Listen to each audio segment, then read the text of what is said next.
Bismillahirrahmanirrahim. Assalamualaikum warahmatullahi wabarakatuh. Selamat sejahtera buat semua sahabat-sahabat. Kita bertemu lagi dalam kelas mengaji tulis artikel jurnal. Masih dalam bab metodologi. Kita dah sampai ke siri 4. Okey, kalau you all masih ingat dan kena ingat sebenarnya. Okey, kita dah selesaikan siri pertama research design, siri kedua adalah populations and sampling, scope and unit analysis. Yang ketiga adalah instrument and procedure. So hari ini kita siri yang keempat dalam research methodology, cover dalam konteks instrumen, pembangunan instrumen ataupun apa-apa pembangunan yang seangkatan dengan instrumen. Kemudian kita buat proses validity and reliability. Jadi topik dia adalah berkaitan instrumental ataupun develop instrument, validity and reliability. Okey, kita ada beberapa lagi cadangan judul yang bersesuaian. Kita sambung daripada siri yang awal, daripada bab 1 sampailah ke bab 3 ke siri 4 ni. So kita dah ke 91. Okey, 91 dan kita akan akhir untuk slot ni sampai cadangan judul artikel sampai 103. Jadi kita dah melepasi fasa pertama iaitu melebihi 100 artikel.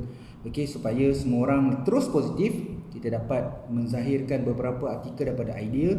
Ingat, kalau saya ni memang jenis orang yang strategize sikit lah. Lagi-lagi bila strategize is something like, bukanlah saya nak mencapai sesuatu tu saya terlalu strategize, tidak. Saya nak the way untuk memahami sesuatu proses, apa-apa proses lah, especially macam R&D lah. Mungkin ini sedikit passion daripada saya. Jadi saya melihat judul-judul artikel yang ramai peminat. So peminat ni ada dalam dua. Dia ada macam silent reader. Silent reader dia baca je. Okay, dia mungkin bukan orang akademik. Kalau dia akademik pun dia just untuk get the knowledge. Ada yang sedikit ada values. Values maksudnya bila dia baca artikel kita, dia come out dengan penulisan pula. Tak kisahlah journal ke, proceeding ke, buku dan sebagainya. Apabila dia menulis, dia refer kita punya artikel dan dia buat citation. So dari segi citation akan memberi impact kepada H-index juga. Jadi bila saya melihat daripada values itu, saya melihat contoh-contoh artikel yang banyak citation, saya boleh katakan selain daripada dapatan kajian, agak mudahlah untuk meningkatkan H-index adalah bila kita menulis artikel berkaitan dengan research methodology. Lagi-lagi research methodology yang memang kita tahu dia macam tak makan zaman lah. Maksudnya contohlah how to calculate sample size yang kita cover itu kan. So sampai sekarang lagi kalau tanya saya di proposal defense dengan Viva, soalan ini memang ada yang tak berapa nak lancar, akan sangkut-sangkut nak jawab. Jadi bila orang menulis artikel ni, dia prefer 5 tahun terkini. Kalau saya katakan saya lah, berdasarkan situasi nak 5 tahun terkini itu, apabila saya nak cite artikel, benda sama, how to calculate sample size. Memang citation dah banyak, tapi pada tahun 1996 contoh dia. Okay, tapi saya keluarkan version baru iaitu tahun 2020. Dan kebanyakan scholar dia akan cite yang 2020, iaitu cite saya punya artikel itulah contoh. Okay, dia akan cite 2020, compare dia akan cite yang tahun 1996. Okay, bukan sikit-sikit citation, dia worldwide citation, dia sangat-sangat banyak. Jadi justru itu, kalau tanya saya, kita cuba mengelakkan sombong. Apa yang kita dah tulis dalam bab 3 tu, saya yakin siapa yang buat tesis dengan research grant akan menulis detail bahagian ini, convertkan benda ini jadi sebuah artikel. Betul, dalam tesis mungkin tak terlalu panjang, bila tulis dalam artikel kita kembangkan. Okey, kita teruskan hala tuju kita dalam menghasilkan beberapa judul artikel. Ingat kita tidak macam mana kita tidak mencari sesuatu dari segi kuantiti. Kita bukan nak tunjuk yang kita ada kuantiti banyak. Kita bukan nak katakan macam orang kata recycle, dia tak faham. Dia kalau dia faham proses ni, dia mengaji kelas ni, dia faham. Sebenarnya kita bukan kejar recycle, kita consider macam mana nak come out dengan utilize. Mudah, dia tak mudah kalau dia tak buat investigation. Kalau tanya saya, Pakcik mengambil semalaman untuk menghasilkan satu slide, mencari tajuk-tajuk yang bersesuai. Lagi-lagi Pakcik kena jadi macam neutral, tak nak terlalu fokus kepada satu bidang ataupun kepada satu method. Jadi kita kena ada variety. So jadi yang menonton video ni ada pelbagai option. Maksudnya dia boleh modify ataupun dia boleh adapt ikut kesesuaian bidang. Kena positif kat sini. Mungkin kita rasa benda ni macam, oh ni research ke? Research is not just only the overall ataupun the full offset. Tidak, dia adalah proses. Okey, memang jelas. You refer lah mana-mana filosofi, kebanyakan bila sebut penyelidikan, the most important area dan benda-benda yang perlu rigorous dengan robustness adalah proses dalam research. Proses maksudnya daripada bab 1, bab 2, bab 3. Yang tu je lah. Jadi ada juga yang komen yang tanya macam kelas ni macam kelas tesis ataupun kelas menulis research grant. Baguslah kita dapat dua dalam satu, sambil kita belajar teknik yang baik dalam menghasilkan beberapa artikel jurnal. Kita juga sebenarnya belajar juga ataupun upgrade ataupun refresh balik berkaitan dengan research methodology ataupun dalam bentuk penulisan research. Okey, jadi dua satu. Kalau kata dia seakan-akan ataupun dia ada macam cuit-cuit tu, baguslah. Jadi kita dapat belajar dua dalam satu. Okey, pakcik kena tekankan balik sebab dah lama tak recall balik benda ni. Jadi nak beritahu sebenarnya apa yang kita buat ni sebenarnya track yang betul. Okey, mungkin ramai kalau tanya saya nak tulis artikel apa lagi saya boleh tulis. Saya dah tulis dah artikel ikut objektif dengan research question, apa lagi yang saya boleh tulis? Bila saya tanya, boleh ke buat artikel dekat problem statement je? Boleh ke buat artikel dekat bahagian validity je? Kalau tanya saya cakap boleh lah, sebab saya pun akan tunjuklah contoh-contoh macam slide ni. Tapi kalau kata you kurang yakin, pergi je, paling mudah kalau kata nak pergi overall, pergi je Google Scholar tu, you search je, you type je perkataan validity ke reliability ke sampling ke apa, dan you akan lihat ada dua bahagian, iaitu bahagian dengan menunjukkan analisis dengan dapatan, ada yang bahagian yang hanya review saja. Okey, kalau contoh yang tajuk-tajuk yang pakcik nak tunjuk hari ini, kebanyakan ni adalah konteks dia dalam bab 3. Ada bab 3 especially dalam kuantitatif. Bila bab 3 tu bila dia buat pilot study memang ada data, tapi data pilots. Okey, ada kadang-kadang online tu kadang-kadang tulis tu methods, ada yang discussion. Ingat kalau review ni, kalau kita letak method boleh juga walaupun tanpa data, tapi method tu gunakan teknik. Contohnya gunakan systematic literature review, kita gunakan integrative review, critical review. Jadi itu namanya method. Okey, bukan method yang maksudnya kita nak dapatkan data sebenar tu. Okey, kemudian kalau discussion, kalau ada analisis pun, analisis based pada apa yang artikel kita reviews. Okey, kalau discussion, you discuss lah apa yang you dapat daripada hasil-hasil yang you review. Okey, jadi ada juga setengah-setengah journal yang formatting dia memang dia nak macam 5 chapter tu lah. Ada intro, ada LR, method, analysis, discussion and conclusion. Jadi kita buat je benda tu, tapi sebenarnya dia sedikit berbeza penyampaian dia sebab kita betul-betul belum ada data yang sebenar dalam penyelidikan. Okey, so kita pergi yang tajuk ke-91.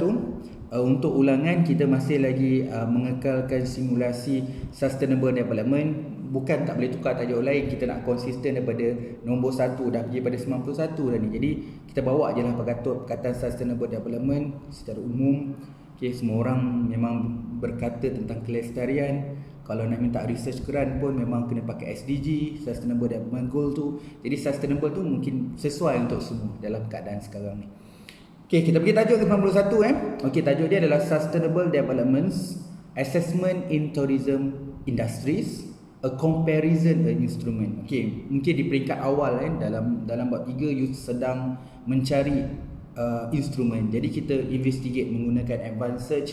Kita cari apa benda yang sesuai untuk jadikan instrumen ataupun assessment dalam tourism industry. Jadi you jumpa beberapa. Okay, dia bagus sebenarnya sebab situasi you sedang mengumpul atau menyusun itu juga akan dihadapi oleh beberapa researcher selepas ini. Jadi kita permudahkan proses penyelidikan yang mana kita buat review. Jadi maksudnya kalau saya baca artikel ni, saya tak payah pening-pening nak investigate ataupun nak cari-cari lagi apa instrumen yang ada sebab you dah keluarkan review yang ni. Okey, kalau macam student degree, student master, kalau dia kena ada kelas, kena buat assignment, so dia dah seronok dah sebab ada satu penulis dah buat review comparison. Biasanya assignment memang ataupun exam pun sebenarnya kalau sekarang ada open book exam, memang topik comparison ni memang tajuk-tajuk yang biasalah nak tunjukkan the way kita berfikir cara apply. Okay, jadi tajuk ni dia macam friendly lah, bukan just only for the researcher untuk tulis artikel jurnal, tapi lebih pada academic purpose. Malah orang yang practitioner juga kalau dia nak faham, agak mudah lah dia boleh faham beberapa instrumen dalam satu artikel. Menarik saya suka dengan paper comparison ni. Actually memang kalau saya nak mengajar tesis pun, kalau saya cari bahan untuk mantapkan slide saya pun saya tengok artikel yang scholar dia buat comparison. Jadi kita memang mengajar supaya nak pelajar-pelajar kita boleh membezakan. So membezakan tu aspek yang penting dalam pembelajaran. Nak samakan, nak perbezaan dia, limit, so apa kelebihan dia, apa kekurangan dia.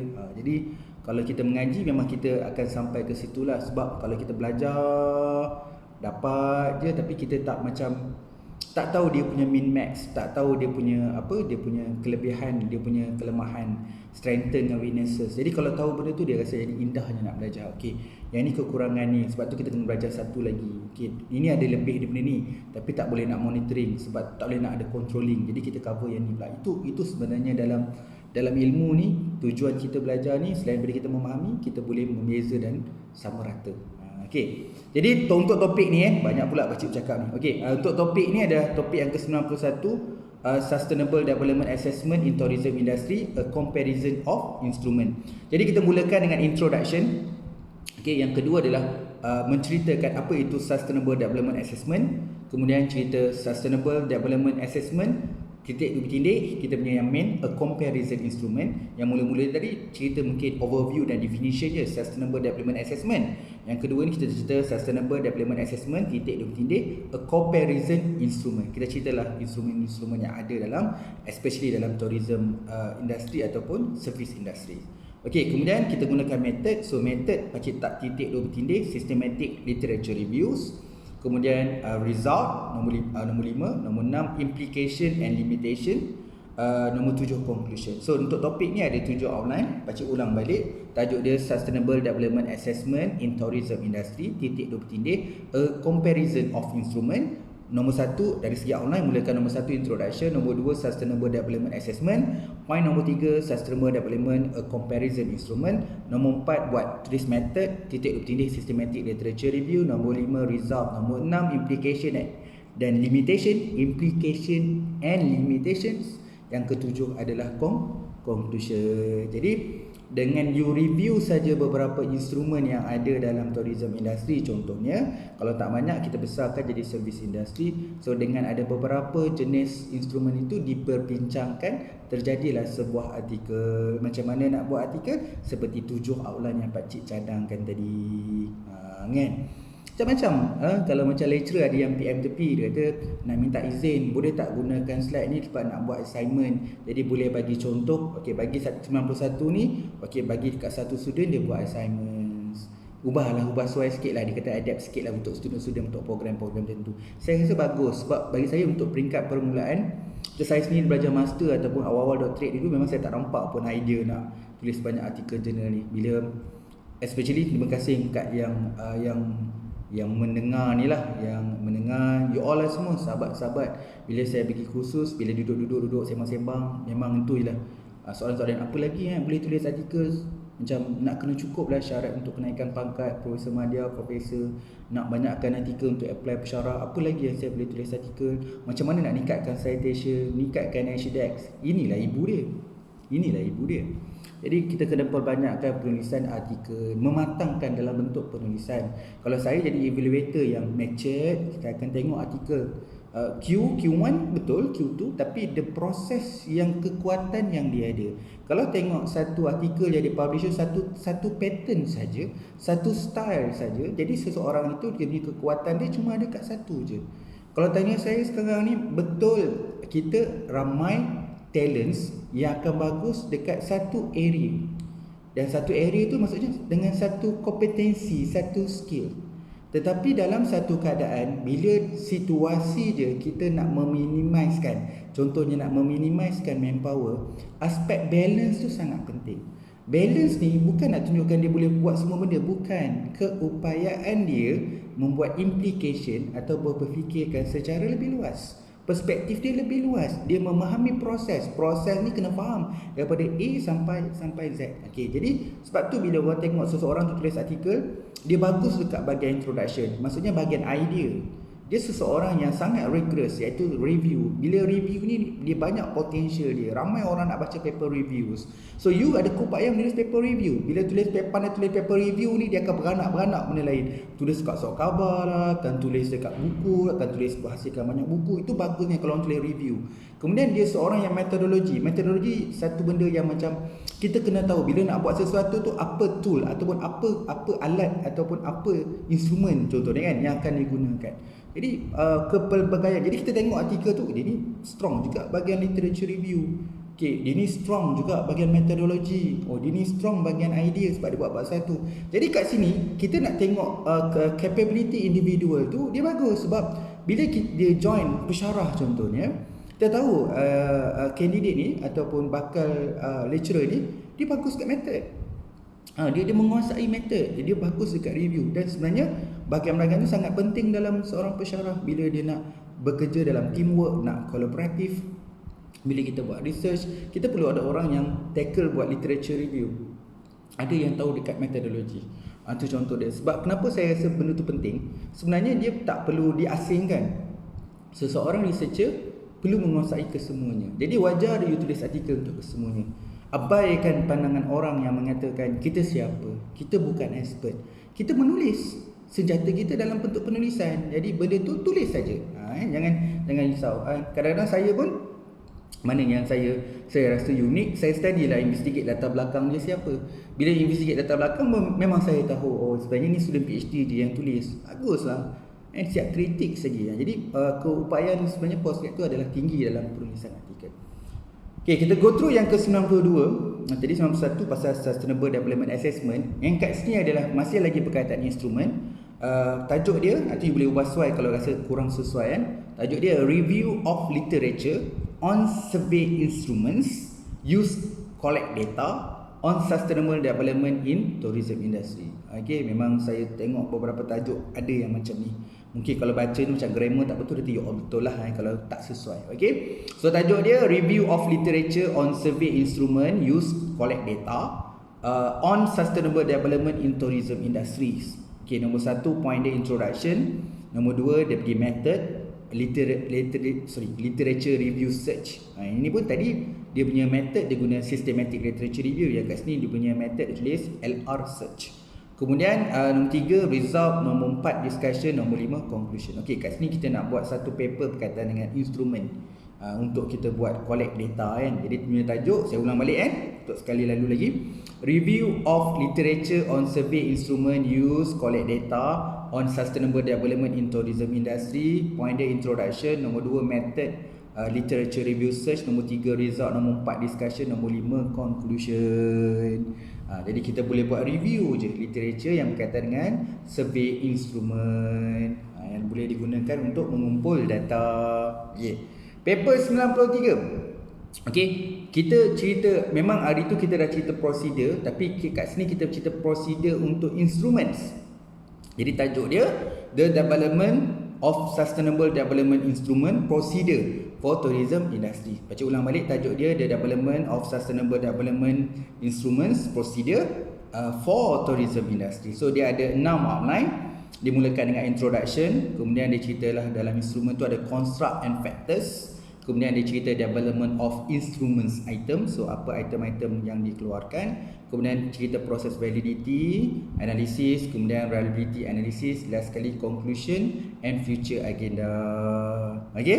Jadi tajuk berkaitan dengan the development of sustainable development instrument procedure for tourism industry. Jadi artikel yang kita nak proposekan instrumen, ada instrumen prosedur dia. So I come out dengan 6 outline. Mulakan dengan introduction, kedua adalah construct and factors, nombor 3 development instrument item, nombor 4 validity analysis, nombor 5 reliability analysis, nombor 6 adalah conclusion and future agenda. Jadi itulah paper kita yang ketiga. Hari ini dah masuk ke paper yang ke-93. Jadi kita faham kita boleh menghasilkan beberapa artikel daripada bab 3. Kemudian kita dah cover yang berkaitan dengan comparison tadi, assessment. Kemudian kita dah cover review on the survey instrument untuk data collection. So yang ketiga tadi kita cover instrument procedure. Okey, kita pergi yang keempat. So yang tajuk dia adalah overview of data collections in impact evaluation on tourism research. Okey, dalam research ni ada macam-macam area. Ada orang yang study awareness, ada yang nak study readiness, ada yang study implementations, ada yang nak study controlling, ada yang nak study monitoring. Okay, yang in this case dia nak cover topik dia nak cover adalah impact evaluation. So dia punya part adalah impact evaluation, pasal part yang terakhir lah. Kadang-kadang kita buat evaluation, penilaian. Okay, jadi tajuk dia kat sini adalah an overviews of data collections in impact evaluation for tourism research. So dia ada 5 outline. Dia mulakan dengan introduction, kemudian nombor 2 adalah planning data collection. So kita kena ceritalah apa perkara-perkara yang kita kena bersedia lah, benda sebelum, benda semasa. The ensuring, nombor 3, ensuring good data management. Macam mana kita nak pastikan data kita adalah baik dan bersesuaian.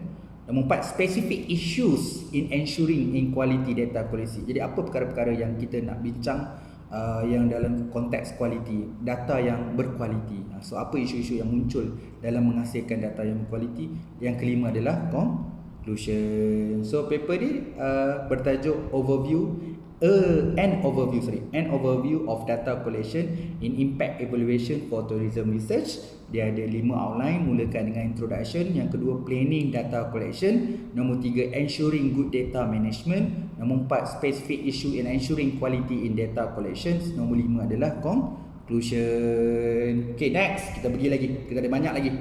Okay, kita nak study pasal essential aspect dalam buat data collection. Apa perkara-perkara essential yang perlu ada dalam menghasilkan sebuah instrumen itu. Okey, jadi kita ada satu cadangan tajuk kat sini. Okey, essential aspect in the design of data collection instrument. Baca tertinggal tu, keyword paling mahal design dia. Macam mana kita nak aspek kita dalam nak mengeluarkan essential aspect tu dalam menghasilkan design dalam instrumen data collection tu. Okey, baca ulang balik. Tajuk dia essential aspect in the design of data collection instrument in tourism research. So kita ada introduction, nombor 2 method, so dia pakai integrative review. Baca ulang balik. Tadi perasan tak yang pertama tadi pakai systematic literature review method dia. Yang kedua tadi contoh baca bagi method dia pakai literature review search. Yang ketiga ni dia punya method dia pakai integrative review.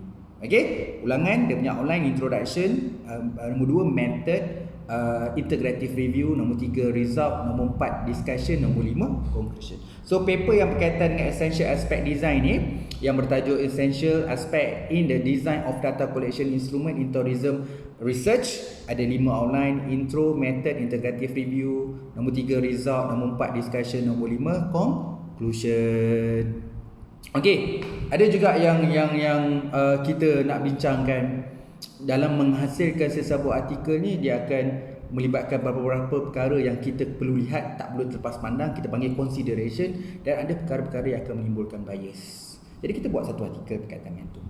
Jadi tajuk dia adalah measurements, instruments and data collection for tourism research, a considerations of construct and bias. Dalam memilih construct penting dalam menghasilkan instrumen. Ya, betul kita dah bincang dekat literature review, kita punya construct yang bersesuaian. Tapi kat sini kita detailkan sebab tema kita adalah construct itu akan jadi instrumen. Jadi kita kena jelaskan kenapa construct itu dipilih. Apa alasan? Itu namanya consideration. So mungkin timbul beberapa bias. So macam mana kita nak mengelakkan berlakunya bias? Okay? Alright, so tajuk measurement instrument and data collection for tourism research, a consideration of construct and bias, melibatkan 6 outline. Yang pertama introduction, yang kedua adalah measurement instrument classifications, nombor 3 error in measurements and data collections, nombor 4 rules for developing instruments, nombor 5 comparison between different instrument and their specific bias, nombor 6 adalah conclusion. Okey, baca ulang balik untuk topik yang berkaitan dengan nak tengok aspek consideration and bias dalam membangunkan satu instrumen. So dia punya tajuk dia, cadangan tajuk dia adalah measurement instrument and data collection for tourism research, a consideration of construct and bias. So kita ada 6 outline, dimulakan dengan introduction, kemudian nombor 2 measurement instrument classifications, nombor 3 adalah error in measurement and data collection, nombor 4 rule in the development instruments, nombor 5 comparison between different instrument and the specific bias, nombor 6 adalah conclusion. So kita punya paper yang ni yang kita lihat. Jadi maksudnya banyak perkara yang kita boleh discuss dalam pembangunan instrumen. Okey, mungkin tajuk-tajuk kita daripada 91 96 tadi ada mungkin nampak macam ada overlap atau ada sama.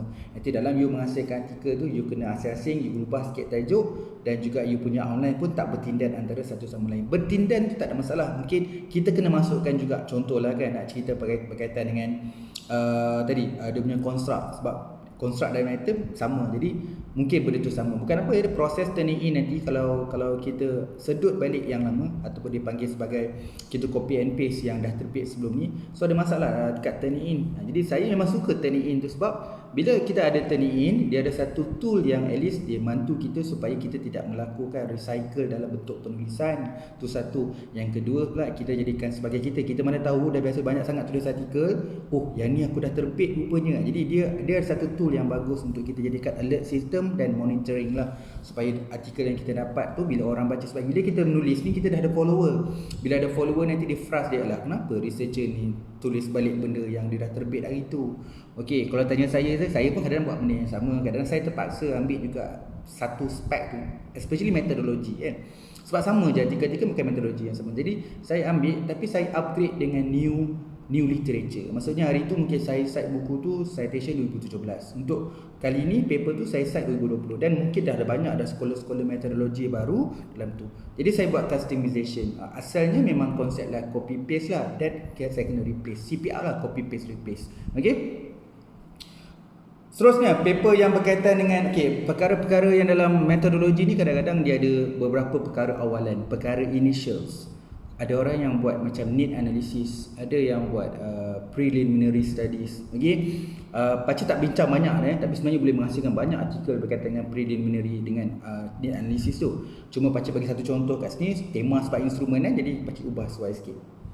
Jadi jenis topik preliminary evidence for the validity of sustainable development in tourism industry. Okey.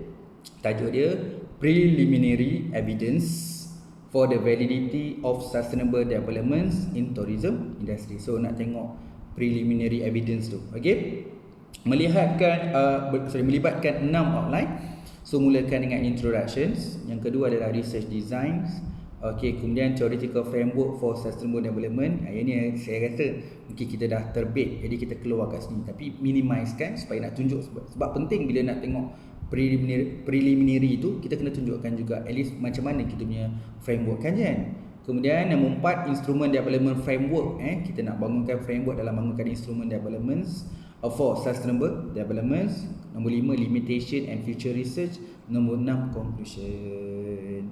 Kalau tak nak banyak, boleh je nombor 5 tu dia jadi limitation, conclusion and future agenda atau future research. Okey, pakcik ulang balik, tajuk ni berkaitan dengan preliminary evidence for the validity of sustainable developments in tourism industries. So ada 6 outline, mulakan dengan introduction, yang kedua adalah research design, nombor 3 theoretical framework for sustainable development, nombor 4 instrument development framework for sustainable developments, nombor 5 limitations and future research, yang 6 conclusion. Okey, seterusnya kita gerak lanjut. Sekarang kita tajuk yang ke 98. Okey. So tajuk dia adalah method used for validity test of questionnaire theoretical construct and empirical construct for tourism research. Okey, sebenarnya kat sini ada dua perkara dalam kita menguji kesahan ni. Okey, contoh kat sini adalah soal sidik. Bagi menguji kesahan soal sidik itu melibatkan dua perkara, iaitu theoretical construct dengan empirical construct. Jadi apa itu theoretical construct dengan apa itu theoretical construct dan empirical construct? Jadi kita boleh buat satu artikel untuk menjelaskan perkara ini. Okey, baca ulang balik, tajuk dia adalah method used for validity test of questionnaire, melibatkan theoretical construct and empirical construct for tourism research. So dia ada 5 outline. Yang pertama adalah introduction. Nombor 2, ceritalah apa tu validity test, apa itu ujian kesahan. Nombor 3, ceritakan validity test dua bertindih theoretical construct. Yang seterusnya nombor 4, cerita validity test dua bertindih empirical construct. Nombor 5, conclusion. Jadi artikel ni sebenarnya nak membahaskan, nak membincangkan apa itu dikatakan sebagai theoretical construct dengan empirical construct dalam membangun ataupun dalam mengesahkan satu soal selidik. Baca ulang balik, tajuk dia method used for validity test of questionnaire, titik dua bertindih, theoretical construct and empirical construct for tourism research. Dimulakan dengan introduction. Nombor 2, validity test. Nombor 3, validity test, titik dua bertindih, theoretical construct. Nombor 4, validity test, titik dua bertindih, empirical construct. Nombor 5, conclusion. Next, paper yang ke-99. Okay, kita dah sentuh pasal reliability. Tadi kita banyak sentuh pasal instrumen, data, macam mana dia punya prosedur, daripada dia punya type. Okay, sekarang ni kita dah cover kepada topik kebolehpercayaan. Tadi kesahan validity. Reliability adalah kebolehpercayaan. Okay, topik yang ke-99 ni, reliability criteria for good measurement in tourism research. Apa dia apa itu kriteria dalam kebolehpercayaan dalam menghasilkan instrumen yang baik dalam sebuah penyelidikan. Okay, dia melibatkan 5 outline. So dari introduction. Nombor 2, reliability. Ceritalah apa tu dia definisi reliability. So dalam reliability ada beberapa kategori kat sini. Yang pertama adalah stability. Sebab tu kadang-kadang soalan proposal defense orang uji je. Oh, you buat reliability test, boleh tak beritahu you buat sekarang ni untuk stability ataupun consistency. So kan ada yang dua jenis sebenarnya. Dia dalam reliability tu ada jenis stability dengan consistency. Jadi kita kena tahulah kita pakai apa. Jadi kat situ kita kena mendalami lah sebenarnya. Okay, alright. Dalam kelas Hanjam tesis memang pakcik cover benda lah supaya semua orang faham jenis-jenis ni. Okay, dalam konteks ni dia punya outline, introduction. Nombor 2, reliability. Nombor 3, cerita stability, titik dua bertindih, test, retest reliability and parallel from reliability. Jadi dalam stability tu ada dua jenis, iaitu test, retest reliability dan juga parallel from reliability. Okay, untuk consistency pula kita ada internal consistency and split half reliability dan conclusion. Jadi perkara-perkara berkaitan test, retest reliability, parallel from reliability, internal consistency dengan split half reliability, kita kena belajar 4 perkara ni dalam membahaskan apa itu kebolehpercayaan. Okey, come out dengan satu artikel. Ramai nak baca daripada diploma, master. Malah saya ni kalau lupa pun saya baca juga. Jadi semua yang baca, jadi tak salah you tuliskan satu artikel. Okey, paper yang ke-99 ni baca ulang balik. Tajuk dia adalah reliability criteria for good measurement in tourism research. So nak cerita pasal reliability tu melibatkan 5 outline. Dia mulakan dengan introduction. Yang kedua cerita pasal reliability. Yang ketiga cerita pasal reliability stability, iaitu test, retest, stability, titik bertindih, test, retest reliability and parallel form reliability. Dan nombor 4, consistency, titik dua bertindih, melibatkan 2 perkara, iaitu internal consistency dengan split half reliability. Kemudian conclusion. Okay, paper yang ke-100. Kita dah ke judul yang ke-100. Okay, yang ni pakcik gabungkan validity dengan reliability jadikan satu artikel dalam membangunkan instrumen dalam konteks ni questionnaire. So tajuk dia validity and reliability of the research instruments, titik dua bertindih, how to test the validations of questionnaire in tourism research. Okay, baca ulang balik tajuk dia validity and reliability of the research instrument, how to test the validation of questionnaire in tourism research. Tak ada soal lah, pakcik pun tertinggal dah. Okay, jadi melibatkan 7 outline. Mulakan dengan introductions. Okay, ini nak kena faham lah jenis-jenis yang ada dalam validity dengan reliability. Mungkin panjang, sebab tu kadang-kadang kita boleh buat satu artikel pasal validity dengan reliability. So ini mungkin nak menjelaskan secara umum yang konteks yang perlu ada dalam validity dan reliability dalam sebuah membangunkan instrumen. Jadi mulakan dengan introduction. Kemudian kita belajar apa itu phase validity. Kemudian nombor 3 kita belajar content validity. Kemudian kita belajar construct validity. So construct validity ada 2, iaitu discriminant dengan convergent validity. Kemudian kita belajar criterions validity, iaitu kita ada predictive, concurrent and postdictive validity. Kemudian kita ada reliability. Reliability yang tadi itu ada 4 tadi yang kita cover. Jadi kalau nak cerita balik reliability tu, sebab mungkin pakcik tak nak cerita umum je reliability kat sini, sebab detail reliability dah keluarkan satu artikel tadi. Yang stability dengan consistency tu. Stability ada 2, consistency ada 2 kan. So kat sini kita ceritakan komponen-komponen yang ada dalam validity pula. Dia ada phase validity, dia ada content validity, ada construct validity dan dia ada criterion validity. So macam construct validity dia ada discriminant dengan convergent. Untuk criterions dia ada predictive dengan positive validity. So cerita benda ni banyak dapat manfaat. Okay, baca ulang balik. Topik ni adalah yang ke-100.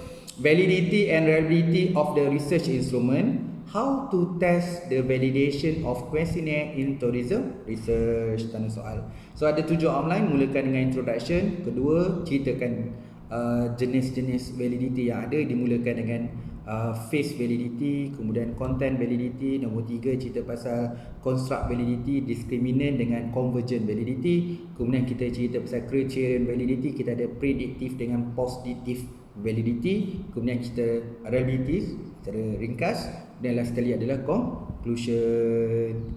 Okay, kita banyak sikit kali ni kan. Kita ada 3 lagi cadangan judul. Pakcik cuba masuk kan, ini baru sebab pakcik rasakan dah nampak trend mixed method tu. Jadi macam mana pula orang yang buat mixed method pun boleh tulis artikel. Dia untung lah orang mixed method ni, boleh cerita kuantitatif dulu, buat banyak artikel, buat kualitatif pula banyak artikel, kemudian blend benda tu jadi mixed method, buat artikel mixed method. Tu seronok je. Memanglah nampak macam kesukaran bila orang buat mixed method, tapi dalam tulisan artikel dia boleh menulis artikel yang sangat banyak kuantiti dia. Jadi dia melibatkan tajuk ni, cadangan tajuk dia adalah Mixed Method in Tourism Research. Okay, titik 2 bertindih, Instrument, Validity and Reliability. So dia cerita instrument, validity and reliability. Secara keseluruhan macam mana yang dikatakan sebagai mixed method research dalam pembangunan instrumen, dan juga dari segi kesahan dan kebolehpercayaan. Melibatkan 5 outline. Pertama, introduction. Yang kedua, cerita research instruments. So the instrument ni ceritalah questionnaire, so interview dan observation. Nampak tak? Dalam kaedah ni dia nak bangunkan satu instrumen. Dalam proses menyiapkan instrumen itu dengan ada kesahan dan kebolehpercayaan dari segi data collection atau teknik mengumpulkan data, dia melibatkan questionnaire iaitu soal sidik, dan dia melibatkan interview temu bual, dan dia melibatkan pemerhatian iaitu observation. Ini namanya pembangunan instrumen kaedah mixed method. Kemudian ceritalah validity, kita ada content validity, internal validity. Sebenarnya bila sebut validity ni ada yang cerita pasal internal validity dengan external validity. Okey, kat sini ambil beberapa je. Kita cerita content, internal, utility criterions dan external validity. Jadi ada tambahan 2 iaitu content dengan utility. Okey, kemudian cerita reliability. Reliability dah ada 2 je, biasanya external reliability dengan internal reliability. Kalau yang kuantitatif tadi kita ada 4 tu. Dia kategori ada 4. Kat sini kita ambil untuk mixed method, kita ambil general. Biasanya dalam kualitatif kita sentuh 2 ni, iaitu internal reliability dengan external reliability. Nombor 5, conclusion. Tengoklah keseluruhan kajian. Ada bila buat mixed method tu ada bahagian yang kita ambil fully kuanti, ada yang ambil bahagian kuali, saling lengkap melengkapi dan ikut kesesuaian kajian.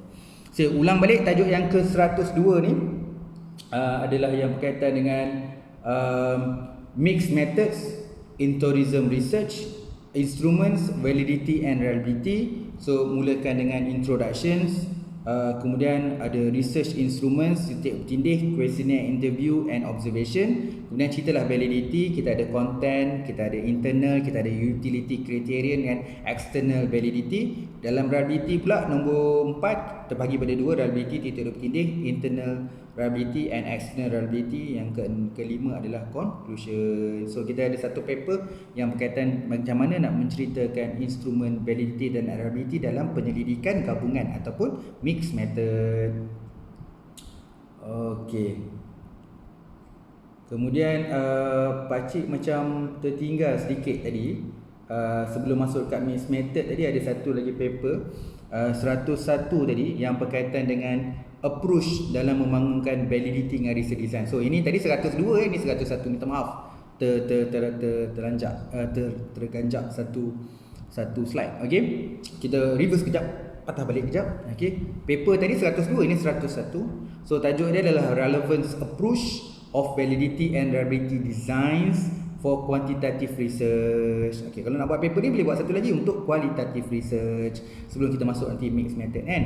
So untuk topik, ulang balik, topik dia relevant approach, approach yang relevant approach of validity and reliability designs for quantitative research in tourism industry. So kita ada introduction, kemudian kita ceritalah definisi apa itu validity dengan reliability, kemudian ceritalah validity tu ada internal dengan external, macam ada sikit macam overlap kan dengan tajuk sebelum ni. Reliability, teknik analysis. Nombor 5 adalah important. Ini tak ada. Mungkin kita nak cerita benda ni sebenarnya kelebihan important of validity and reliability in quantitative research. Nombor 6 adalah conclusion. So ni lebih general lah dari segi awal.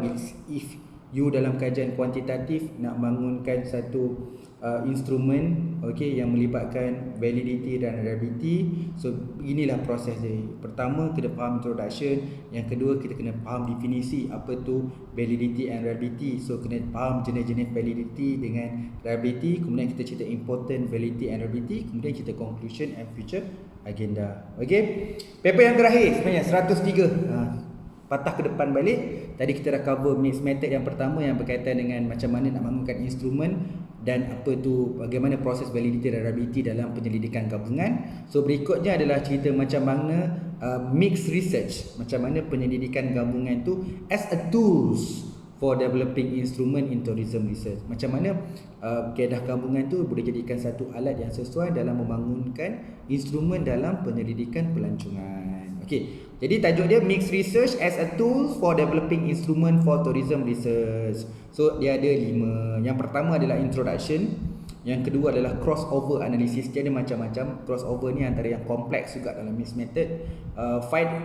Fidelity of quantitative instrument, meta framework for instruments development and construct validation. So dalam instrument development construct validation tu IDCV tu commonly kita ada 10 step. Tak adalah paling pakcik nak tulis 10 step tu tapi bila you refer nanti you ada 10 step. Lepas tu betul summary and conclusion. Pakcik ulang balik. Mixed research as a tool for developing instrument for tourism research. Nombor 1 introduction, nombor 2 adalah crossover analysis, the fidelity of the quantitative instrument, nombor 3, nombor 4 meta framework for instrument development and construct validation, kita panggil IDCV. Mostly dah ada 10 step. Last sekali summary and conclusion. Jadi bila nak bangunkan instrumen, mungkin kelebihan nombor 4 tu bila kita nak bangunkan IDCV tu melibatkan 10 step. Kita boleh buat artikel untuk IDCV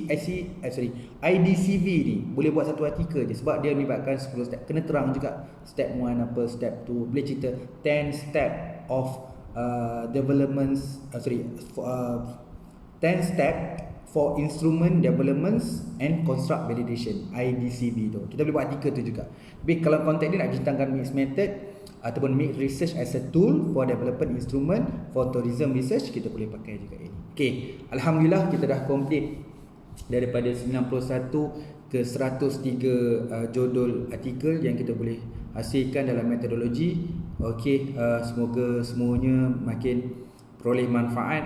Selepas ni juga untuk permudahkan kefahaman, pakcik akan bagi juga soft copy dia yang contoh-contoh. Tapi pakcik memang dah pecah habis. Contoh-contohnya daripada dalam menghasilkan daripada 91 ke 103 ni ada saya refer beberapa artikel. Jadi beberapa artikel tu saya attach juga dekat our group WhatsApp supaya kita semua dapat manfaat untuk ubah suai.